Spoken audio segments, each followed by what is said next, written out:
सभी के लिए मंगल कामना के साथ मैं कृष्ण गोपाल पांडे आपका स्वागत करता हूँ।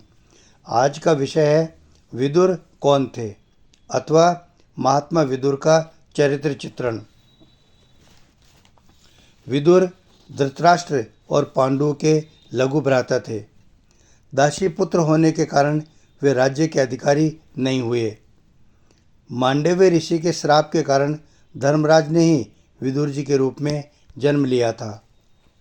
वे परम बुद्धिमान, प्रज्ञा शक्ति से संपन्न तथा महान योग बल से प्रतिष्ठित थे। उनके प्रज्ञा वैभव एवं बुद्धि चातुर्य के विषय में वेदव्यास जी कहते हैं कि देवगुरु बृहस्पति और असुर गुरु शुक्राचार्य भी वैसे बुद्धिमान नहीं है जैसे पुरुष प्रवर विदुर हैं। जब कभी मोहवश धृतराष्ट्र पांडवों को दुख देने या उनके अहित की योजना सोचते, तब विदुर जी उन्हें यानी धृतराष्ट्र को समझाते थे। जब दुरात्मा दुर्योधन ने लाक्षागृह में पांडवों को जलाने का षड्यंत्र किया, तब विदुर जी ने उन्हें बचाने की व्यवस्था की और कूट भाषा में संदेश भेजकर युधिष्ठिर को पहले से ही सावधान कर दिया, जिसके कारण पांडवों के प्राण बच गए। जब पांडवों को 12 वर्ष का वनवास और 1 वर्ष का अज्ञातवास हुआ तो विदुर जी बहुत दुखी हुए। पांडवों के वनवास के समय दुर्योधन के भड़काने से एक दिन धृतराष्ट्र ने क्रोध में आकर विदुर जी को कहा कि तुम हमेशा पांडवों की प्रशंसा करते रहते हो, तुम उनके पास चले जाओ, मेरे पास मत रहो।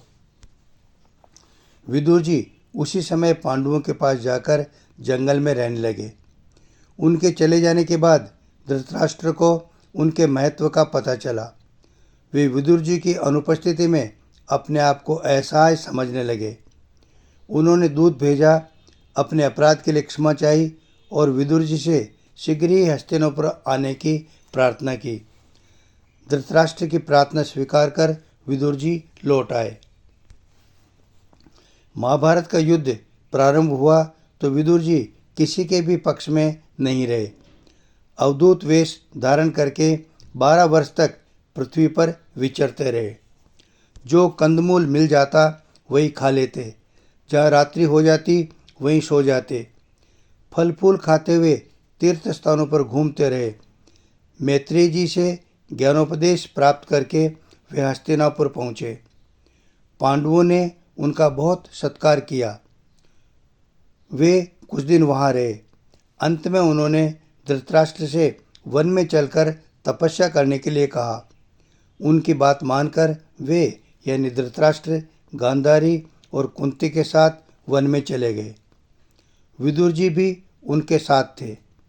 कुछ समय बाद विदुर जी ने एक पेड़ के सहारे खड़े खड़े योगियों की तरह अपने शरीर को त्याग दिया और अपने सत स्वरूप में मिल गए। महाभारत में वर्णन आता है कि धृतराष्ट्र मोहवश अपने पुत्र दुर्योधन का अधिक पक्ष लेते थे। इस कारण वे बहुत दुखी भी रहते थे। अधर्म नीति के परिणामों को जानकर वे अत्यंत विकल हो गए, अनिश्चय की स्थिति में पहुंच गए। तो उन्होंने एक दिन विदुर जी को बुलवाया और अपनी चिंता मिटाने का उपाय पूछा।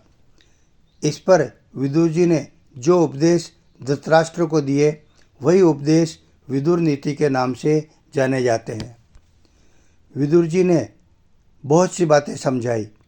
हालांकि ये बातें धृतराष्ट्र को संबोधित करके कही गई हैं, परंतु ये बातें सभी के लिए कल्याणकारी और उपयोगी हैं।